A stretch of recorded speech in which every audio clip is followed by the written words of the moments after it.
All right, welcome everybody to the Leaders in Housing Counseling call. First one in December and one of the last two for 2018. Boy, it really has been a pretty intense year, hasn't it? Well, we almost made it all the way through, and I think we have some big plans for 2019. We'll talk about those a lot more next week. But this week we have a really packed agenda. Thank you for so many people getting on a little bit early, because it looks like we've already got 93 people signed in, and I know we'll get a few more. There were over 200 people who signed up for the call, so this is going to be a busy one. We've got a lot of presenters today, and we have a lot of material to go through. We might run a tiny bit over our usual hour, but we will keep it as tight as we possibly can. And with that note, we're going to get quickly started. So we're going to do a quick shout out to the new NHRC staff, and then Melody's going to give our first federal funding update for us. And we're going to spend a big chunk of time on the HUD Housing Counseling Certification Test. A lot of activity on the listserv on this when we announced it, and we had a huge surge in the number of people participating. It continues to be a hot topic in our work, and an important one. And I will just say that there's an article, I think, coming out, or a radio show probably on Marketplace, where there might be a little bit of negative feedback about that this could be a kind of make or break it for the housing counseling community. And I think we are really seeing a lot more people passing the test. And I think that hopefully the message that we all have is that we're getting our arms around it and we'll be a better, more effective workforce. And so certainly if that filters into your community, we want to try to flip that into a positive conversation. And then we'll move into lessons learned from the Atlanta homebuyer event. It's coming up that just happened in last month. Had a really good turnout, excellent participation, and design by the local housing counseling groups. We're going to have a good representation of some of those groups. And again, we're continuing to learn about how to do these more effectively. So they're interested in sharing the useful tools that they've learned from this. Quick plug on NHRC membership, and I'll have a question for you around that as well, about some new benefits we might think about. And I'll take a minute to talk about our next call and mention it just now. It's going to be next week rather than in 2 weeks. And we've got our friends from NHS Chicago.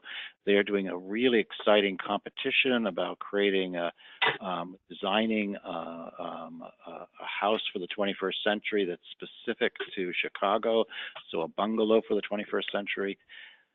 Why we're making a big deal about this is that these are the kinds of creative tools that you could use in your community and design it to reflect what your opportunities are. But this is one piece of how we're going to tackle the affordable housing issues. They're really doing some great work on this, and I'd like everybody to hear it, think about it, see if there's some ways that you can steal this idea and make it your own in your community. So this is hopefully a start of some exciting things. So mark that on your calendar and get registered for it, and I'll put another notice out about it early next week so that if you haven't registered, you can register then. So with that note, let's quickly dive in. So just want to say a big welcome to Melody and Ellie both. They have already, they just started this week. Monday was the first day in the office, had a full day staff meeting. It's just such a pleasure. Both of them are coming in with lots of refreshing ideas and skills. Because of the sizable increase in our staff, we're able to do more. So feel free to reach out to them and communicate with them, and you'll be hearing more from them. Melody's in charge of our congressional work and some of the administration, and has a lot of experience in that field, and is bringing some real skill and talent. And many of you know Ellie already from the good work she's been doing in the field as a consultant with us. She's now full-time, and we're going to not only continue doing the events we are doing, but also work on trying to create more localized projects that can strengthen housing counseling and be replicated by more offices and hopefully figure out ways that can generate new income sources for the counseling world. So all of this is to strengthen you all, and very glad to have them. So, I know there's wild cheering and welcomes going on in all of your offices. So thanks for that. Okay, so let's keep rolling. So, Melody, so what's the latest on federal funding? Thank you, Bruce. So as some of you may have heard, lawmakers originally had the deadline for the continuing resolution to fund the remaining couple of agencies for this Friday, tomorrow, December 7th, but that was pushed back. The new deadline is December 21st. This CR, as you know, includes funding for HUD and many programs that we're very, very interested in. The final negotiations are between the congressional leadership and the president, so there's not much influence that groups or organizations can provide at this time, but we're just hopeful that they resolve it before the end of the year, because as we all know, if they do not have a final decision on the CR, it will lead to a government shutdown through the holidays and potentially into the next Congress. I wish we had more information at this point, but we don't. But NHRC and many other groups, as I'm sure, are watching the developments closely. Yeah, and there's some pressure to get this all resolved by the 21st, because once they go into the new Congress, the House will be they'll be negotiating a Democratic House with a Republican Senate, and so I think the Republicans are highly motivated to try to get that resolved. But of course, the wall is the flip issue. Unfortunately, as Melody said, the numbers are already baked in, including the HUD housing counseling funding. So there's not much we can do to influence it at this point. So we'll keep you informed as we learn, and in 2019 we'll launch a lot more work about trying to improve the funding situation going for next year. All right, so let's move on to the topic at hand. So HUD Housing Counseling Certification Test. So we have our esteemed panel of Christian Moriarty and Kim Kerber. They're from American Debt Resources, Jane Sokolowski and Amy Bell from the Catholic Charities of, I hope I say this right, Chemong, Schuyler counties, Teresa Bardwell, who's been on our calls before and is on our board, RCAC, and Devona McLaughlin from Housing Solutions of Northern Arizona, all of whom have passed the test in the recent past. And what we wanted to do is get a sense of what they're learning and what they think we should know, and how to prepare other people for success. So let me just get started out by a few kind of the questions that will frame this conversation, and please feel free to jump in as you go on. And certainly, if you have a question you'd like to get asked, or some thoughts or contributions, put that into the question box, and Melody will take a few minutes for Melody to pull some of those out as well. So first off, the big question: what's most useful in preparing for the test? Jane, can you start us off? I can. Thank you, Bruce. This is Jane Sokolowski. I'm from Catholic Charities in Elmira, New York. The most useful tools that we found were taking the NeighborWorks study guide course, and it's HO 200, which is a 3-day course, and HO 210, which is a 2-day course. We took the whole 5 days. We kind of shut down our office for 5 days, went and studied, and the gentleman that ran the course, John Bonin, did an amazing job, gave us lots of tips, lots of practice, kind of pulled it all together, simplified it, and gave us tip sheets, and I felt very, very confident and ready to go when I left that. I mean, we signed up right like a week after we took that course. We felt that confident. So it's those two courses from NeighborWorks training. Absolutely is the most useful. I highly recommend it. What do others say? This is Christian Moriarty with American Debt Resources. I agree fully with those comments. John did a phenomenal job. One thing I'll say is, if you decide to attend training, don't wait. Right when you get back to the office, sign up and take it within that week while the information is fresh in your head. It's okay during the week while you're waiting to take the test to obviously study some additional points, but just FYI, I wouldn't wait any longer than a week before taking the test. Hi, Kim Garber with American Debt Resources. Christian and myself both took just the 3-day exam, the HO 200 Ready, Set, Prep, and we thought that was valuable. We did not do the full 5. We did not do the additional 2-day course. We found a lot of value in just the 3-day course because the instructor, John, had offered so many tips about his experience taking the test multiple times and sharing his insight. Feel the need to go on for the extra 2 days. And this is Teresa Melody. Bardwell with. Go ahead, Sorry, Melody. this is Melody. We just have we have 2 quick questions. Could you repeat the 2 classes that you studied again? And did you take these courses online or in person? This is Jane from Catholic Charities. It's HO 200 and HO 210, and we took them in person. And I highly recommend that because it's very interactive, and you do, a lot of interactive skill sets and practice tests, and you can feed off each other, counselors' skills and knowledge and ups and downs. And so we found that very, very helpful to do it in person. And that's through NeighborWorks. This is Amy with Catholic Charities in Elmira, New York. And RCAC has also some trainings on this as well, right, Teresa? Correct. We have a 4-day class that we do live, and we have a 6-session, 2-hour each webinar that we do. And, I think NeighborWorks has great classes. I feel like ours are very good, and we've had good response from people being able to pass the test after taking our classes as well. And this is Devon.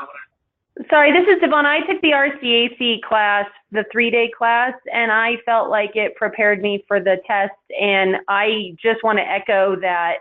I think signing up to take the exam as soon as possible after whatever test prep you're doing is critical, because there's some things that aren't intuitive to your daily life as a counselor that you need to remember to be successful on the test. This is Teresa. This is Amy with Catholic Charities in Elmira.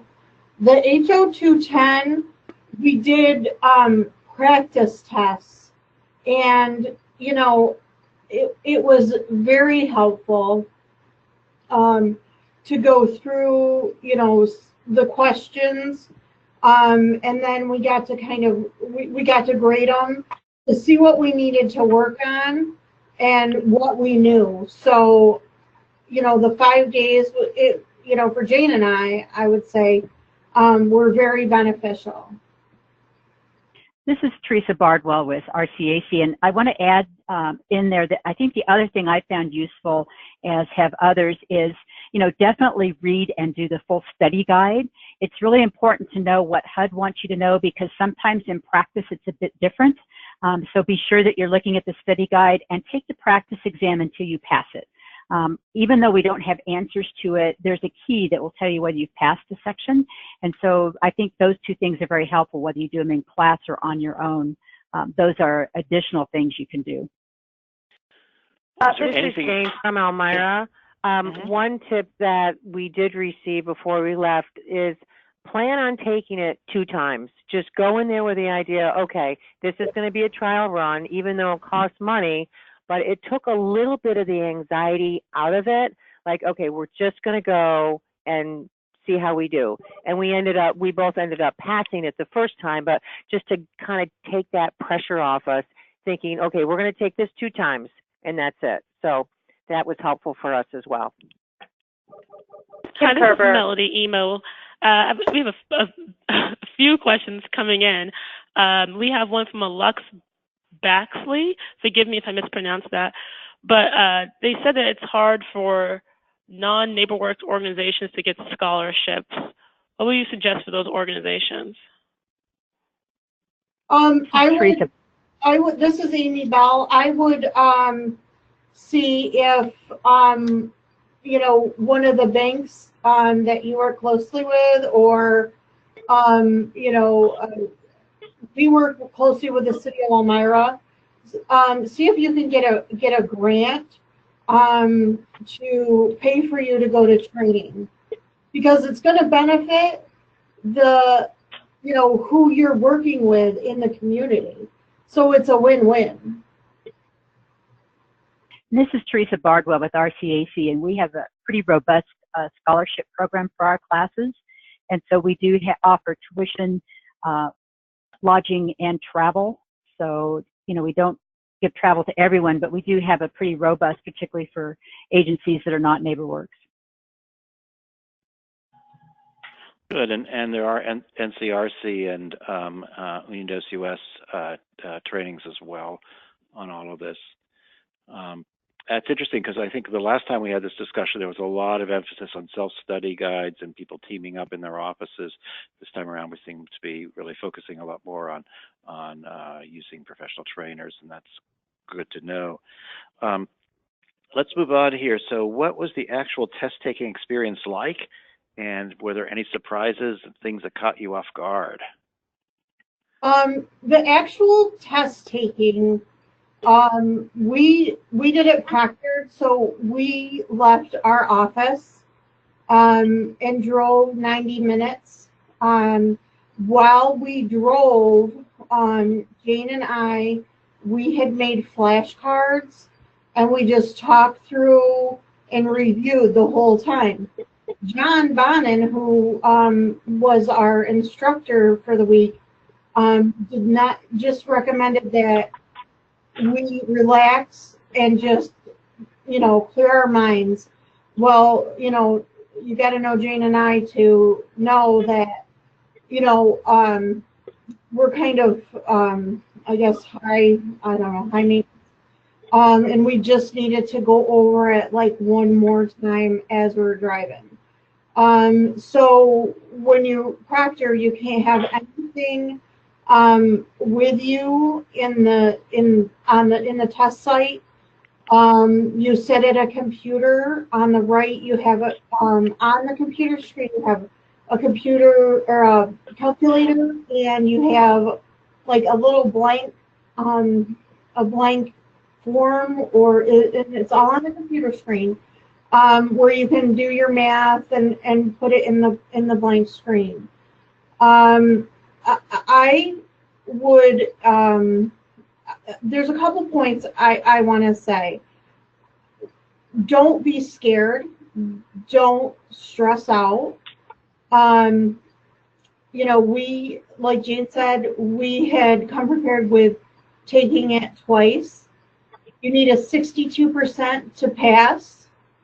Immediately if you pass or fail. So you only need 62%. I think the courses that through NeighborWorks, I looked at the study guide, and it was just huge, and it felt overwhelming. So the courses kind of narrowed down some of the subjects that are on the test. I really recommend that. Another thing is read your questions. When you're in the test, take a deep breath and read your questions. It's a 90-question test. And just read them, because there's a lot of tricks like accept or not, or, and so you have to just read through everything. And again, just keep your mind focused on 62%. You don't know your grade, you just get a pass or fail. So that's, pretty simple. I'm sorry, go ahead. No, go ahead, Christian. Kim and I took the exam in our office. One thing I'll say is that if you're thinking about using a laptop, you need to have an external camera. So don't think you can use the camera that comes with your notebook. So we went out and bought, an $18 external camera that we both used. Having taken exams in outside locations, I thought taking it in the office was great because Kim and I studied up to the very moment of taking the exam. The heat was just the way I wanted it. The lights were just, it was nice not to spend any more time than we had to traveling there and then traveling back. 90 minutes is pretty far because that sounds like it took all day to take the exam. You can do it in the office at less expense and less time. That's just my advice. And there was tech support to assist with setting up a camera and getting your view just right so that your proctor could see that your area was clean. So there was tech support all the way through. So that was very convenient. So one of the issues that you should be aware of in all this is that they're very concerned that you're not using other resources and consulting with anything. So that's why there's emphasis on where the position of the camera is. There was a video that John Bonin had done with RCAC on kind of positioning that and dealing with those kinds of issues so that people can get kind of a heads up, and there may be more to know about it. That was, I think, from quite a while ago, but that at least be a starting point to be aware of. You need to pay attention to the technologies. Do other people want to weigh in on this question about doing proctored versus in office?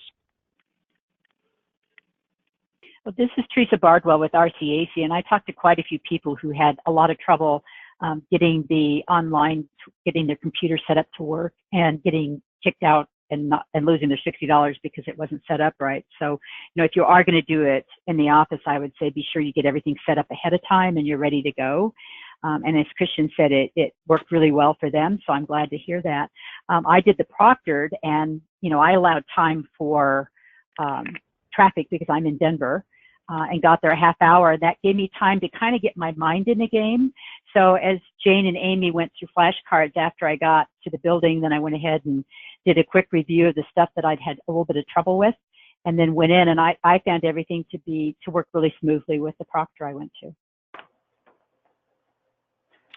Devona, what did you do?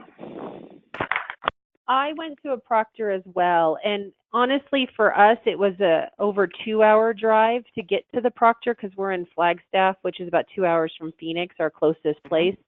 And after hearing some of the challenges people had with doing it in their office with a camera that I didn't have set up and tech support in the office that I didn't have, I just felt more comfortable, honestly, driving to Phoenix, taking my time, having my flashcards, getting there early, and then treating myself to lunch out after I passed. So that was kind of my day and my mental preparation. And the proctored location was lovely. You got there and they were professional and courteous and helpful and set you all up and gave you your computer. And once you were done, you walk out and you knew you'd passed. So that was lovely. This is Melody. We have a question from Karen, forgive me if I mispronounce this, Hosnick. She asked if anyone could share the exact webcam that they used because she had a counselor that took and passed the exam, but the proctor stopped her several times to adjust the camera and just made the experience more stressful. We're looking up our camera right now, but I will say this. When I sat down to take my exam, I had 2 hiccups. Both, they popped up on the screen. The proctor was very easy to work with. It was a very slight adjustment that needed to be done, and the exam time was credited back to me. So there were no issues with it. In setting up, it may have taken 10 minutes to get things all dialed in, but that's all that it was. And then, as Kim said, they credit that time back to your overall test-taking time, which, by the way, is more than ample time to take the exam. I think we finished and we had plenty of time to go back and review and so forth. And someone sent in an email, I think Lee Lester Holmes. She brings up a good point. If you don't know the answer right away, mark it and then move on. Because as in many tests, subsequent questions kind of reveal answers as you continue. So you can go back once you've marked a question and go back and with ample time and review it. Now, the question of the camera, it's a Logitech camera. I don't have the exact model number, but it was $18, and that's all we found we needed. And once we took the first exam, I took it first on Thursday. Kim took it on Friday. We knew what the setup was, and what we actually didn't move anything after I took the test, the camera location, so forth. So if you have multiple people taking it in office, just set up that area. Try not to move anything if possible. So just on that note, so Lou Savolka from DHIC wrote in a note before the call with some of his thoughts. He did a proctored facility, but he said you can't have any pencils or calculators, papers, nothing in the test room. And then they have a calculator that's on the desktop, so you have to get used to the idea of calculating, doing that, of clicking the numbers with a mouse. So that's unusual, but be aware of it. And kind of a little bit to what Christian was just talking about, he said, do not read too much into the question and answers. And the answers are in the question itself, like, what is the process called for a person to go through loss mitigation? Well, answer foreclosure prevention. Just keep your antenna up for those easier questions. So that they're not trying to trick you on these, is I think the message here. I think this is a really important question. Sorry. This is Melody. We have Pamela Carmichael asked, how do you locate a proctor, and is there a HUD-approved list? This is Teresa with RCAC, and when you get into the HUD study site, I think it's housingcounselors.com, you have to sign in to get an account, but that's where you'll actually set up your test time. And as part of that site, it has a handbook for setting up your computer if you're doing it online. And then you can also go to the link that it will take you in for your zip code area and tell you, you can pick 25, 50, 100 miles surrounding, and it'll tell you what test sites are available in that area and their addresses. Thank you. And just to clear some of these questions, because we've been getting a flood of them, what do women do with their purses during the test? Are there lockers? This is Jane from Catholic Charities, and they had lockers for us that we could lock them in the locker, so they were very safe. And there's a big glass wall, so you can kind of see them the whole time. But yeah, they were under lock and key, and your cell phone and coats and stuff like that. So very safe. Okay. We have Nancy. My location, they actually had a drawer that it was locked in, and they had you take your driver's license with you for your ID, and then everything else was locked up, and you had the key. Good to know. We have Nancy Velasco asking, she heard that there were a lot of questions on the test regarding the eviction process and FHA questions. Is this the case? Yes. I would say yes to that. Yes, I would say yes to that as well. Okay. How long does it take to schedule a test with a testing center? And what is the process? I assume all that would be on the website? That is on the website. This is Jane. Oh, go ahead, right. Teresa. Well, I think the site just depends on how many different types of tests they're offering. It varies a lot. I was able to get in exactly when I wanted to with, little notice, and my teammate that took the test only had like 1 or 2 time slots within a 2-week period. So I think it depends on your location. Right. Our location, for example, in upstate New York, where we took it, they offered this test on this testing site like the first of every month. So we didn't have a lot of variety. So we went November 1st is when we went and took it. So because we didn't want to wait till December 1st. So ours was a little bit more limited. So everyone's different. If you do it in office, literally you can do it a half hour. You can schedule, and an hour later you could be taking your test. So the flexibility is really unlimited with the proctor with the in-office testing. We didn't choose proctor. This is Amy with Catholic Charities in Elmira. our IT guy would not let them take over our computer system. So, and we were kind of leery too. So that's why we chose to go. And because we're in such a rural area, it was 90 minutes away. So that's just the way the cookie crumbles. Okay. This last question here. What if it isn't possible to attend a course? From Ruby Myers. Clarify that question? Yeah, what was the question again? Sorry, the question is, what if it isn't possible to attend a course? This is Teresa with RCAC. Yeah, you can still take a webinar if you can't attend a live class, so that might be an option. Or certainly the study guide and practice exam are excellent to help you prepare. And the study guide and practice exam are the ones on the HUD website. Yes, correct. I would like to say that this is Kim Kerber with American Debt Resources. I found 10% value in the HUD modules. I learned very little from that was actually on the exam.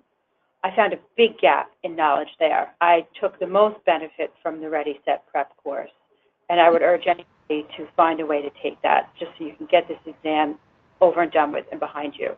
I think without that course, I don't think I would have passed. Do you have any suggestions? This is to the whole panel. Do you have any suggestions for new organizations versus veterans of the industry? From an Asha Jackson.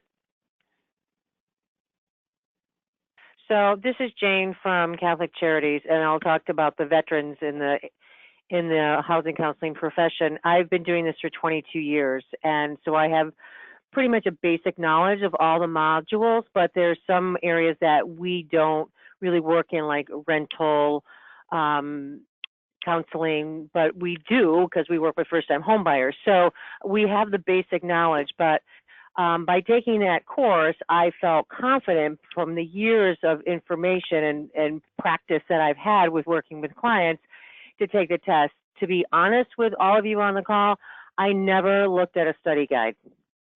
So, and I know Amy had a different experience. She studied the study guides all summer, but I never went on because she was going to do it first and then I was going to do it, but then we took this course together and I just felt very confident on the tips that we learned and the information that we just took it and I ended up passing. So I don't recommend that for everybody, but for me, just because I've been doing it for so long.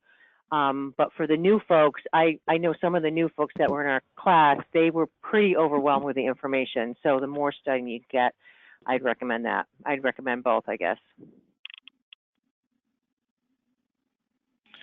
I think one of the challenges that some people have is they haven't really taken a test like this in a long, long time. Yeah. Some of us are older, we're very far away from college and stuff like that. So having, doing the practice tests and anything else you can do that gets you a little bit more in the mindset helps a lot. One question that we received earlier was how much did the sample test online with HUD match, how similar was that to the actual test? Not in terms of question, in the specific questions, but in terms of the format.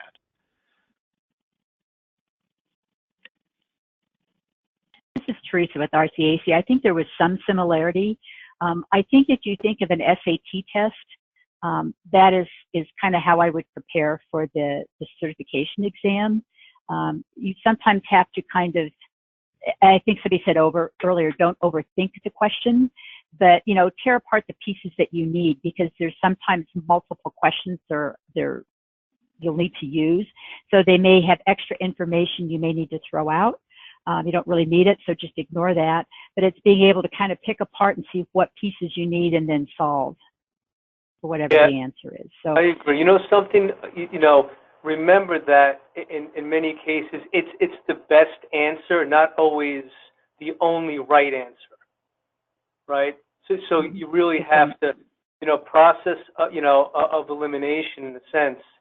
Rule out the two least, and then you're going to have to decide the two that remain. What is the best answer? Even though two of them may be at some point or in some aspect the right answer. I agree with that. Yes, this is Jane from Catholic Charities. And think more global than regional, because you might do like foreclosure prevention one way, but because your area or your state kind of guides you that way. But the question isn't for upstate New York or Denver, Colorado. It's nationally. So it's like Christian said, it's, the best answer. And, it might not be the way you do it, but it's what it says in the study guide, basically, is what HUD wants you to know.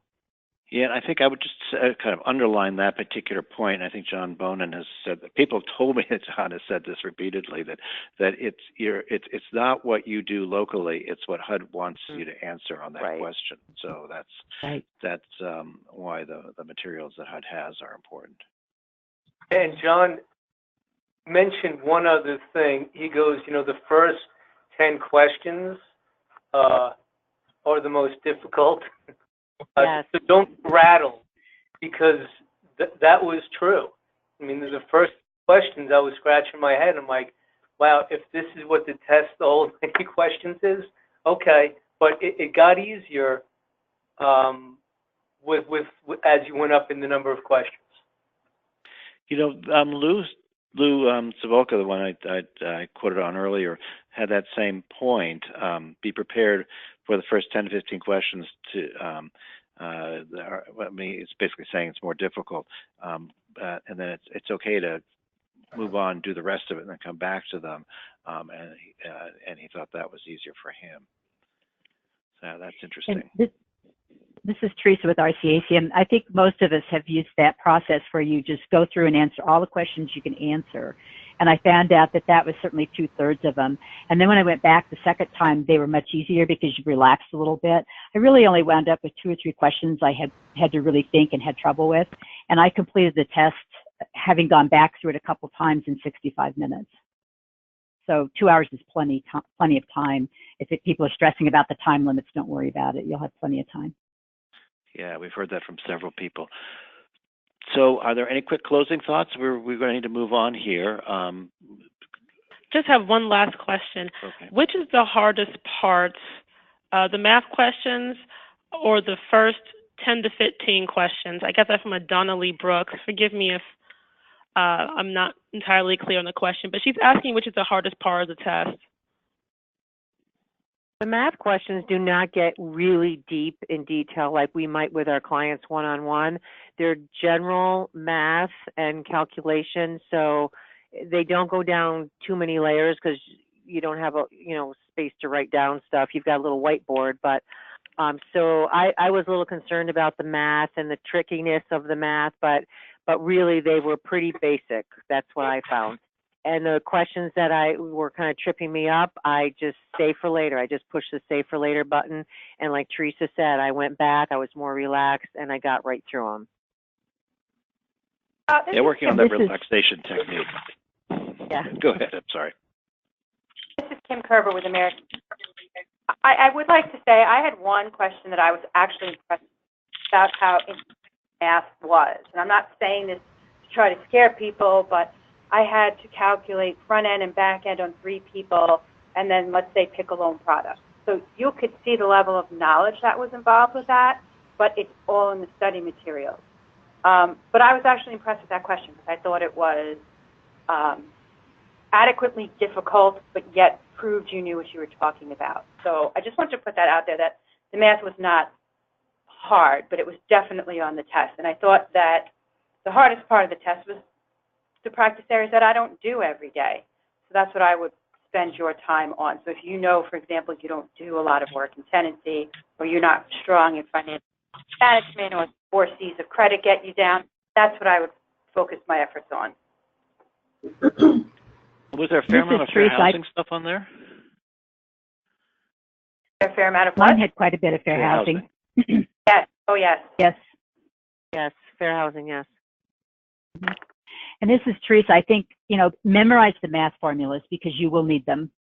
And as long as you're comfortable working the problems, as Kim just said, I think you'll find the math. Everybody's worried about the math problems, but if you know the formulas and how to work them, then you'll be able to pick the pieces out, and that won't be as big an issue. And in a worst case scenario, you're not hurt for at least guessing. So try and get it down to at least two. I think it's one of these two, and then guess if nothing else. So hopefully you'll have figured it out. But if you can't, at least make a guess, because that could be the right one. Great. Sounds good. Okay, so I think we're good. Thank you so much, everybody. This is really valuable, and we got 150 people plus on the line here, so this is a hot topic. And I think just to reinforce why this is important is that this does put a stamp of kind of official approval on our work. So we really need to get more people taking the test, and sounds like we're getting more success too at this. So that's really helpful. We're kind of eager once we're further along in the process to promote it in a big way that would allow us to promote housing counseling in a way too. So thank you, everybody, and we'll do another check-in in another few months to see how things are going and see if there's more lessons to be learned. Thanks a lot for the entire group panel here on this discussion. Thank you, Bruce. So let's move quickly over to our experience. We did another homebuyer event, this one in Atlanta in early November. It was at New Life Church, a terrific facility just outside of Atlanta in Decatur in DeKalb County. And we had just excellent participation by the groups that we had on the that were working on this. This was one of those events that everybody, all hands on deck, and kind of the creativity of the local groups and their energy and commitment really made this a big success. So today's panel, we have Carney Mahone from Morningstar Urban Development, Cassie Stanley from NID, Pedro Martinez from the Catholic Charities Atlanta, and Stephen Lee from the Center of Pan-Asian Community Services. Ellie, as always, did a great work there. At that moment, she was still Empire Justice Center, but now she's National Housing Resource Center. So thank you, everybody, for participating. Let's just start off with a quick. Ellie, do you want to give an overview on what the numbers look like? Sure. Hi, everybody. So Atlanta, I will say it came off really well. We had some of the largest numbers at this event. And as with every event, I think we've spoken with all of you about a couple of them, but with every event, Facebook ends up being the highest, the biggest way that people hear about the event. So in Atlanta, it was 51% of the people who attended heard about the event from Facebook. So that's huge. We did spend money on advertising with Facebook, but it is, it repeatedly comes through as the most affordable way to reach out to people. The second and third most useful outreach tools were through churches. That was 13% of the people who came said they heard about it from their church. And then from radio advertising, which was 11% of the people. The one thing I will say about that is that the church was free, and the radio there was actually a cost to the radio, and so that says a lot. So this was the first one where we really did have more of a concerted effort in trying to reach out to people through the churches. So that says something about the benefit of reaching out through churches. And then the fourth highest was by word of mouth, and that was 11%. And there's no knowing for certain where the word of mouth came from. Maybe it came from Facebook, maybe it came from the churches, the radio. Some of the groups sent out emails, maybe it came out from emails. There's no way to know for certain, but always word of mouth gets quite a few people. So we have several of the groups on who are here to talk about it. And the one other thing that I really want to highlight is one of the groups that was involved in the event invited State Farm volunteers to come and help out with the event. I can't even tell you how much they helped. I don't know what we would have done without them. So if we do, if anybody can kind of maybe in the comment, if you have worked with volunteer groups like that from businesses, maybe from lenders or from other types of businesses, to just kind of comment about it so that we have that information for future reference, because that was huge for us. It was a big help. So we had 12 people there, all in bright red shirts, who handled registration and the critical piece of getting people from the registration table to the housing counseling agency, which when you have, 150 people flooding in is an important thing because the counselors couldn't see everybody immediately, so we needed to funnel them in to the right agency at the moment when a space was available. And in previous events, we had the counseling agencies have their staffers do that role, but that meant more staffers could be on deck working with the clients if we had the corporate volunteers handling that piece. And they were very, very good at this. They understood a little bit about crowd control and a lot about, working with different personalities. So that was good. So just as a reminder, one of the concepts, the principal thing we're doing here is trying to get people to counseling agencies. So when you come in, you go to a registration desk, but the next thing is you go to a counselor. You don't go to a workshop. You don't go to the vendors. You don't do anything else. The idea is that we get you plugged into the housing counseling program, and then from there you go on to some other things. So that's our concept here, is building the housing counseling. So Ellie, I go up here.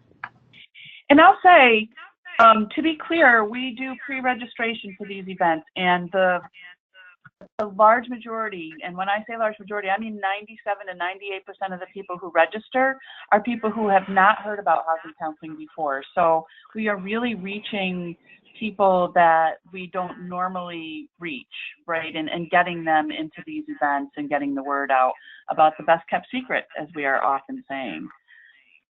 So I will give the floor back, Bruce, so that the group can talk about their experience. Yeah. So Carney, tell us what you thought about the engagement with Facebook. Well, I thought that Facebook, can you hear me? Yes. Good. I thought that Facebook was a great way to engage people and get them interested in the event. There was a lot of sharing going on. The more we promoted the radio piece that was done, the more that we added pictures, the more people shared, the more people were interested. We had a lot more interest than people showed up, but it was tremendous. Yeah, and so did you find that your Facebook presence increased because of this, and which is a lasting benefit? I did. I got a lot of likes on our Facebook page, a whole ton of views. And so, yes, I definitely think that it was an uptick as far as activity was concerned. Yeah, and you had the cool pictures with future home buyer and somebody's picture there. Those got posted on the Facebook page, and that was a great visual. Visuals, this is all about the visuals. So that was helpful too. And I think overall too, Bruce, that as far as the agencies is concerned, and I know particularly for mine, that the notoriety has increased a lot. I mean, the phone calls, the people that are interested in housing counseling really did increase after that event. Well, that's encouraging to hear. And one of the valuable things also is with this pre-registration is not everybody actually makes it to the meeting. So Ellie, what percentage of people who registered actually made it? Sorry, I had myself on mute. It was 49%. Okay, so the other 51%, which is like 100 plus people that registered but didn't make it, those folks become people that the counseling agencies can reach out to, and we know they're interested. You have contact information, you have a little bit of demographic information. All that's really valuable. So, Stephen, you had all this great connection with Asian communities. Do you have some insights about how it worked for your organization? Yeah, this time we targeted Arabic-speaking refugees because their community was close to the event location, and they showed great interest in homeownership with the Georgia Dream Down Payment Assistance Program, which currently provides $15,000. So we have an existing collaboration with a local ethnic agency serving the refugee communities from the Middle East through our IDA program. So one of their staff members allocated her time for outreach, and she also provided translation during the event. So we did use Facebook, but I don't think it worked for us because not many of those refugees use it. But rather, we also used radio and email and flyers in Arabic and word of mouth. And we had 5 refugees came for this event. I know very small portion compared to the total number of attendees, but I think in the future events, I think success stories or testimonies will help from those homeowners who will buy house with the DPA or through like housing event like this time. So, which is the case for our Burmese and Bhutanese community clients. Yeah, it was great. Yeah, it was great. Oh, good. Yeah, no, I think that was helpful, and it was, I think, an education for us as well. So we appreciated that. So, Pedro, what's your sense of what you thought worked in the sessions, and are there things you think could have worked more effectively in the future? Pedro, do we have you here? We might have you on mute. Sorry. Okay, there we go. Much better. I'm right here. Good. Yes. Like, I'm just gonna. What Ellie said, everything worked really perfect. Having those volunteers, the Facebook really worked really well. I checked yesterday with whoever manages our Facebook page, and he saw traffic and comments and sharing and all that, which is great. We did a little bit of outreach for the Latino community. We have some that came, which is great. I mean, even if it's one family that comes and we help, we succeed. That's the way I see it. Because then otherwise they don't have access to this type of events. But yeah, everything worked really well. And like I said, the being in the church was great, and it was great access, a lot of space. The space was amazing. For me, everything works really well. I mean, the space was amazing, and it was a lobby, right? But it was a giant lobby. It really was filled with glass. It was a really nice area. The picture you see is actually the corridor going out from the lobby area, but then there were a couple corridors like that we filled up with tables and people as well. But and then we had the workshops, of course. So Cassie, I mean, you had a lot of people there, and you pulled a lot of credit reports. What was your kind of view of all this? Well, we thought it was really, really good. We found some talk. Can you hear me? Yes. Hello? Yes, you can hear me? Yep. Okay. And so the input that I got from the counselors was that the participants were very interested in getting their credit reports pulled, number one. They wanted to know what their credit score was, and then the ability to have a brief conversation with the counselors so they could kind of get a feel of what it means to meet with a housing counseling, and the fact that the services that we're providing is free. So from the individuals who we were interacting with, we were able to pull some into a future home buying education workshop. We have been able to do some 101. So I thought bringing the 8 different agencies together that deal in the diverse market was really, really good. And I think that because we had those different agencies and the number of counselors that were available, then the homeowners didn't have to do a lot of waiting.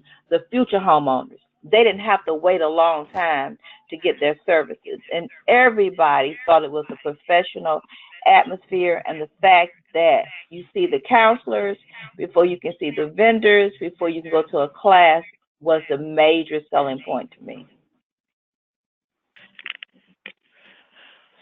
So one of the things that this makes me think a lot about, there's actually a couple things that I'd like people to think about who are listening on the call today. So one is how to up your Facebook game, and part of that is that if you had a consistent policy in your office that everybody who walks in the door likes your Facebook page, so every client who comes in, the teenagers who come along with the client, the mail carrier, the people who clean your offices, the people who deliver your office supplies, everybody.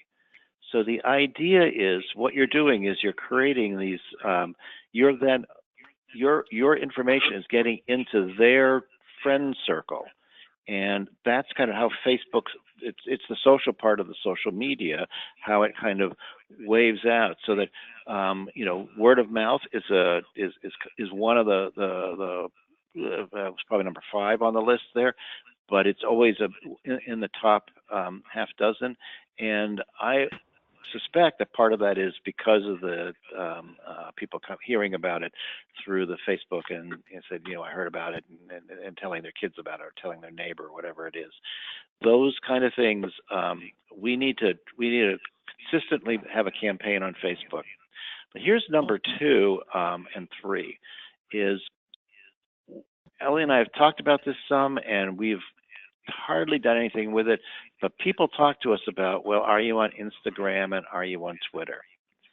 And it would be great if you've got somebody who's really great at that in your office, who wouldn't mind spending, 20 minutes on the phone with Ellie and me to just understand this better and to figure out what the tools are.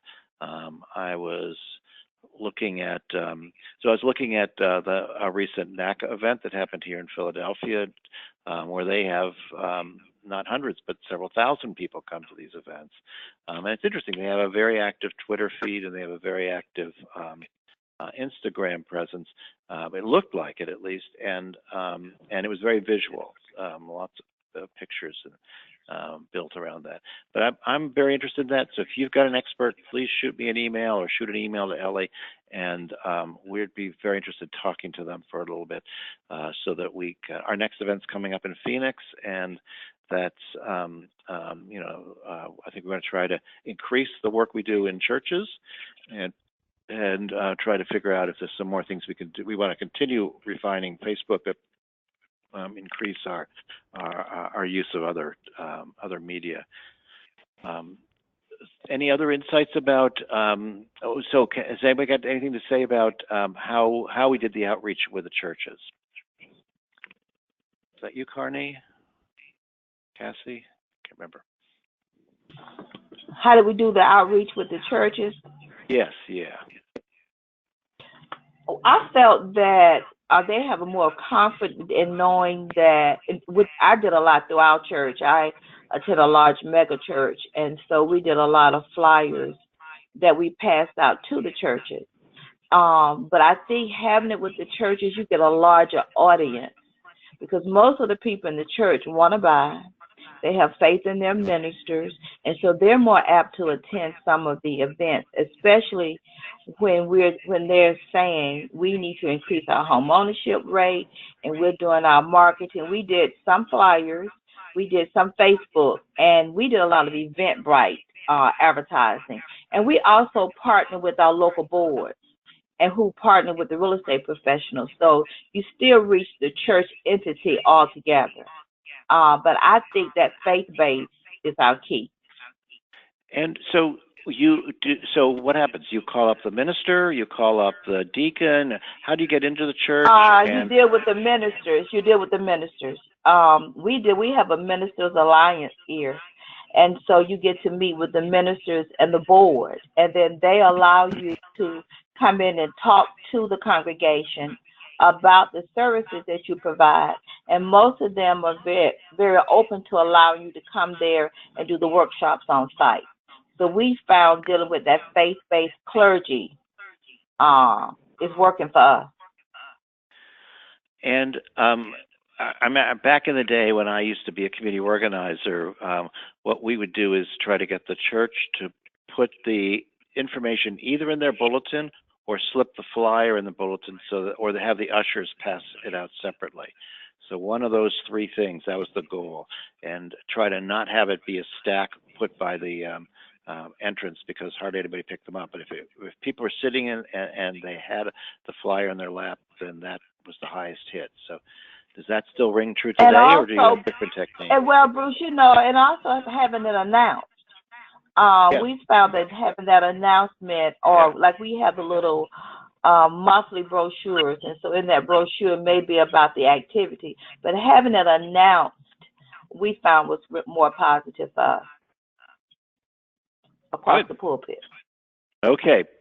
Anything else anybody wants to throw out about good experience? I think what seemed to be the driving forces was people wanted to buy a house, down payment, credit report, were the things that were the kind of the things that free credit report were things that really got people the most interested in coming out. Does anybody have any other thoughts about that in terms of what the marketing hooks were? Bruce, this is Carney. I wanted to say too that I thought that was very instrumental as far as the people that visited our table. We had just seen the HUD material on housing counseling, which I thought was great timing. We just made copies of it and had those brochures available at our table, and I think Xavier did too. And I think that helped people to understand the work that we do, what housing counseling was all about. And I know for our agency, the increase in the phone calls, wanting one-on-one appointments, and the attendance for the last two classes of the year has been tremendous and a bit overwhelming. We like that. Okay. Well, thank you so much, everybody. Just a great job. Yeah. Go ahead. Bruce, I just very quickly, I want to say one other thing, because one of the things we were talking about was yesterday when we were kind of chatting about what to say on the call. And a question came up about the groups, all these groups working together, and in my role, that's one of the things I'm going to be working on, right? Is kind of coming around and seeing if there's ways that groups can kind of come together and coordinate. So if one or two of the groups could kind of just talk a little bit about how kind of coming together for this event made a difference as far as working together? This is Cassie. I thought having all the groups together and the fact that we were there not being competitive, but was there for one reason, and that was to be of service to the homeowners. I think that camaraderie helped the prospective homeowners, that they saw they could go to any table and get the exact same information and the exact type service. I thought that was a very plus for us. I would agree. Good. Well, thank you so much, everybody. Job well done, and we'll take the lessons on to Phoenix. So I'm going to move quickly through the last couple of points. We'll be done in just a moment. So one thing is join NHRC if you haven't already. Make 2019 your year. We have a great discount on credit reports.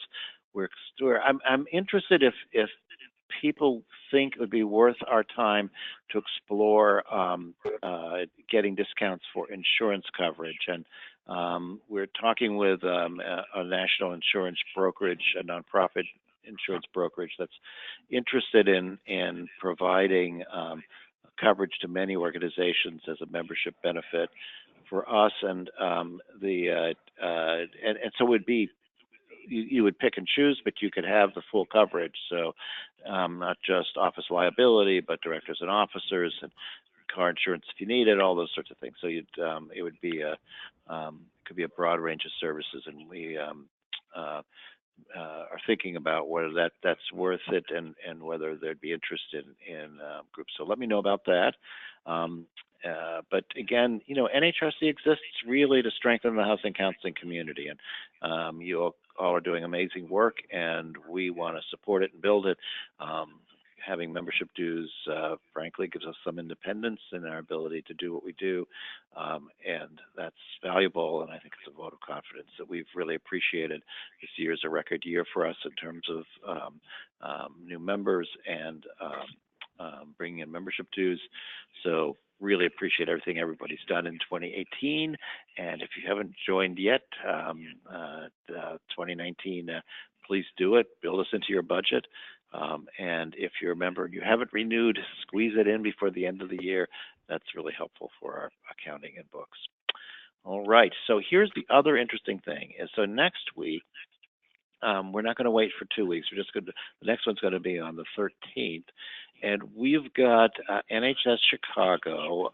They're coming in to talk about a competition they are doing, which is aimed at architects and designers with the idea of designing a more affordable house that could be used, built in Chicago. And they actually got a builder to commit to build whatever the #1 prize is, but there'll be prizes for first place and then for some of the second and third or whatever. But the whole idea is to invent or help get new design ideas about what could be done to make houses more affordable in the Chicago context. So there's the idea is a bungalow for the 21st century. Now, your housing stock's different than Chicago, and your climate and your issues may be somewhat different. But it's the idea that you're using a competition, that it will attract a lot of attention to the issues, but it's a way of changing the debate, especially the discussion, the narrative around affordable housing. This is a tremendous opportunity to get some publicity about your organization. It's the kind of thing that would attract foundation money. I mean, they'll talk about how they put this all together. And the exciting thing for us, I think, is that this is something that's replicable by other groups around the country. So hope you get registered for the call and join us and make the most of it. So with that note, have a great week. There's a lot happening, and I know you all are busy. Let me know if you've got some ideas of what we should be presenting on in 2019. We are actively recruiting right now more contributors for the Innovations in Housing Counseling presentations. So if you've got a unique kind of thing that generates some new income for your organization that might be replicable by others, give me an email, and we're interested in promoting these. You'll get a lot of attention, not just in our world, but we do promote these as well to lenders and policymakers and funders. All right, thanks everybody. Talk to you in a week. Bye. Thank you.